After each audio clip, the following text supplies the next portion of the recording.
The Bad Beginning, Book 1 in a Series of Unfortunate Events by Lemony Snicket. A first chapter Friday read aloud with The Word Nerd. Today, as you listen, watch for the story quote that will appear on screen. Write it down word by word and then follow the instructions given to you by your teacher. Stay all the way to the end to see if you've written it down correctly. Hi, my name's Amanda Zieba. Welcome to my channel, Learning with the Word Nerd, and another First Chapter Friday video. Today I'm going to be reading to you from The Bad Beginning by Lemony Snicket. Now, here's a little secret.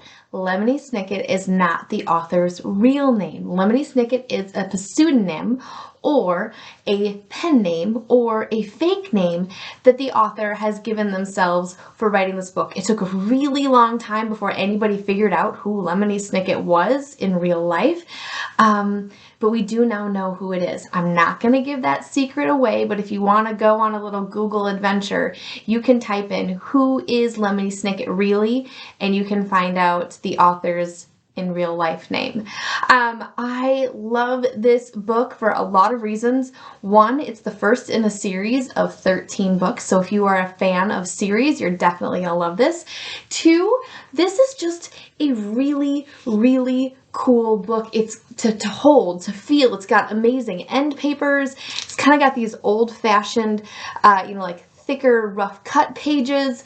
On the inside, it's got some cool illustrations with it. So if you're a person who just likes when books look really neat, you're definitely gonna like this one as well. I'm gonna read you the back so you know what it's about, and then I will dive right in and read chapter 1. Dear reader, I'm sorry to say that the book you are holding in your hands is extremely unpleasant. It tells an unhappy tale about 3 very unlucky children. Even though they are charming and clever, the Baudelaire siblings lead lives filled with misery and woe. From the very first page of this book, when the children are at the beach and receive terrible news, continuing on through the entire story, disaster lurks at their heels. One might say they are magnets for misfortune. In this short book alone, the 3 youngsters encounter a greedy and repulsive villain, itchy clothing, a disastrous fire, a plot to steal their fortune, and cold porridge for breakfast. It is my sad duty to write down these unpleasant tales, but there is nothing stopping you from putting this book down at once and reading something happy, if you prefer that sort of thing. With all due respect, Lemony Snicket. Now, we are not those kinds of people who only read happy things, so we are going to press forward and we are going to read chapter 1 of The Bad Beginning by Lemony Snicket. This first picture is what you can see here. It doesn't look like a happy thing is happening in this picture. Chapter 1. If you are interested in stories with happy endings, you would be better off reading some other book. In this book, not only is there no happy ending, there is no happy beginning, and very few happy things in the middle. This is because not very many happy things happened in the lives of the 3 Baudelaire youngsters. Violet, Klaus, and Sunny Baudelaire were intelligent children, and they were charming and resourceful and had pleasant facial features. But they were extremely unlucky, and most everything that happened to them was rife with misfortune, misery, and despair. I'm sorry to tell you this, but that's how this story goes. Their misfortune began one day at Briny Beach. 3 Baudelaire children lived with their parents in an enormous mansion at the heart of a dirty and busy city, and occasionally their parents gave them permission to take a rickety trolley. The word rickety, you probably know here, means unsteady or likely to collapse, alone to the seashore, where they would spend the day as a sort of vacation as long as they were home for dinner. This particular morning, it was gray and cloudy, which didn't bother the Baudelaire youngsters one bit. When it was hot and sunny, Briny Beach was crowded with tourists, and it was impossible to find a good place to lay one's blanket. On gray and cloudy days, the Baudelaires had the beach to themselves to do what they liked. Violet Baudelaire, the eldest, liked to skip rocks. Like most 14-year-olds, she was right-handed, so the rocks skipped farther across the murky water when Violet used her right hand than when she used her left. As she skipped rocks, she was looking out at the horizon and thinking about an invention she wanted to build. Anyone who knew Violet well could tell she was thinking hard because her long hair was tied up in a ribbon to keep it out of her eyes. Violet had a real knack for inventing and building strange devices, so her brain was often filled with images of pulleys and levers and gears, and she never wanted to be distracted by something as trivial as her hair. This morning she was thinking about how to construct a device that could retrieve a rock after you had skipped it into the ocean. Klaus Baudelaire, the middle child and the only boy, liked to examine creatures in tide pools. Klaus was a little older than 12 and wore glasses which made him look intelligent. He was intelligent. The Baudelaire parents had an enormous library in their mansion, a room filled with thousands of books on nearly every subject. Being only 12, Klaus, of course, had not read all of the books in the Baudelaire library, but he had read a great deal many of them, and he had retained a lot of the information from his readings. He knew how to tell an alligator from a crocodile, he knew who killed Julius Caesar, and he knew much about the tiny, slimy animals found at Briny Beach, which he was examining now. Sunny Baudelaire, the youngest, liked to bite things. She was an infant and very small for her age, scarcely larger than a boot. What she lacked in size, however, she made up for in the size and sharpness of her 4 teeth. Sunny was at an age where one mostly speaks in a series of unintelligible shrieks, except when she used a few actual words in her vocabulary, like bottle, mummy, and bite. Most people had trouble understanding what it was that Sunny was saying. For instance, this morning she was saying yak over and over, which probably meant, look at that mysterious figure emerging from the fog. Sure enough, in the distance, along the misty shore of Briny Beach, there could be seen a tall figure, striding toward the Baudelaire children. Sunny had already been staring and shrieking at the figure for some time when Klaus looked up from his spiny crab he was examining and saw it too. He reached over and touched Violet's arm, bringing her out of her inventing thoughts.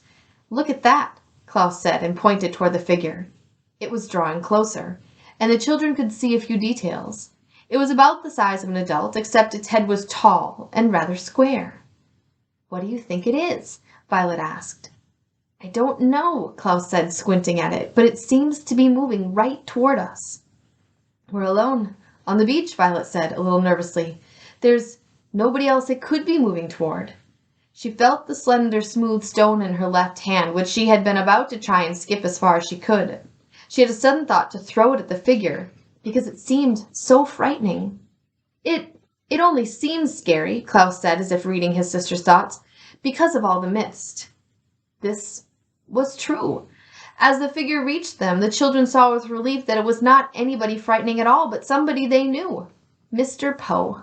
Mr. Poe was a friend of Mr. and Mrs. Baudelaire's, whom the children had met many times at dinner parties.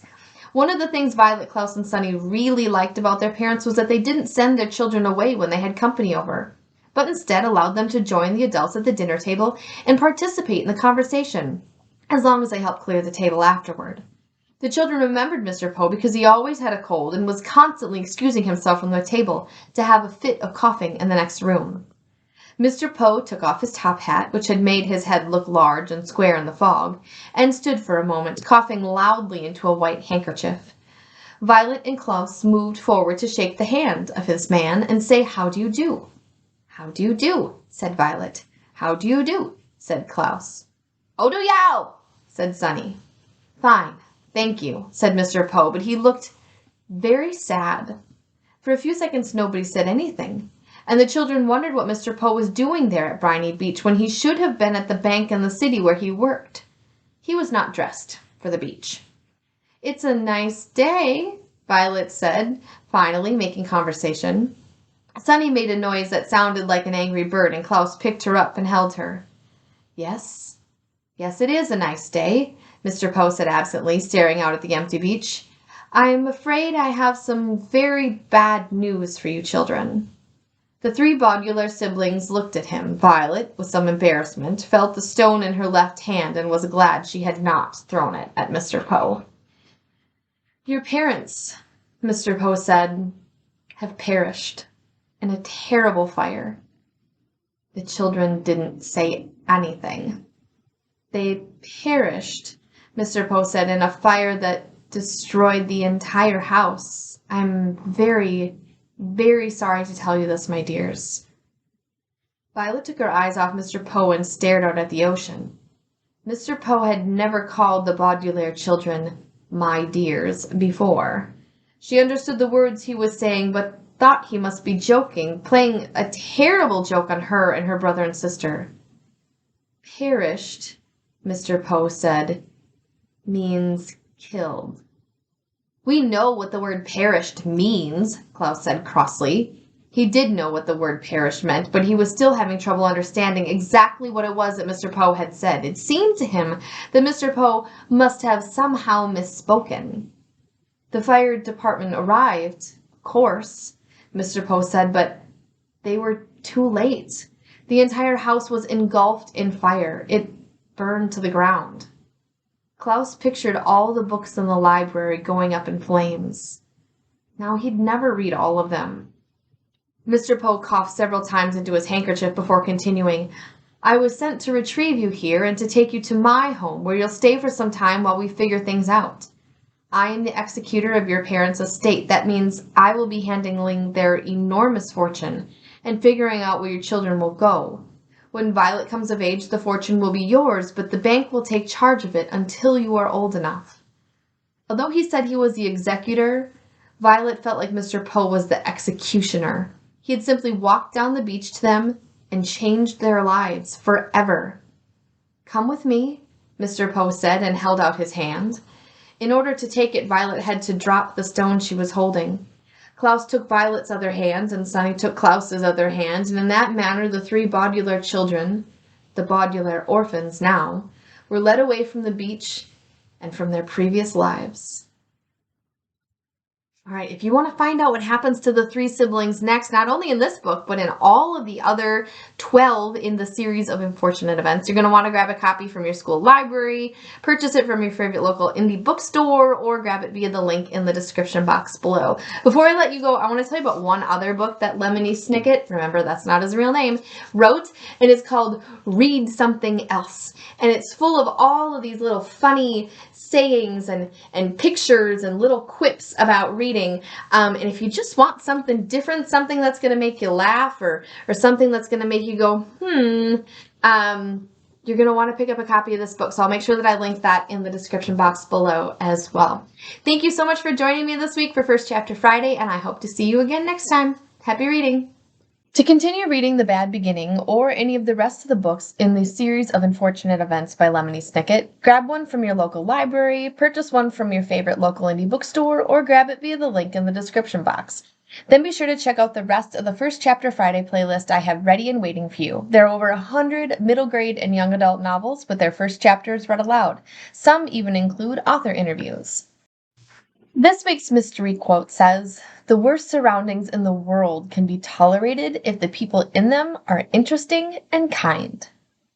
Thanks for stopping by my channel, Learning with the Word Nerd. Please like this video and subscribe. You can find more great content from me online at these places. Happy reading, and I'll see you again next time for another First Chapter Friday video.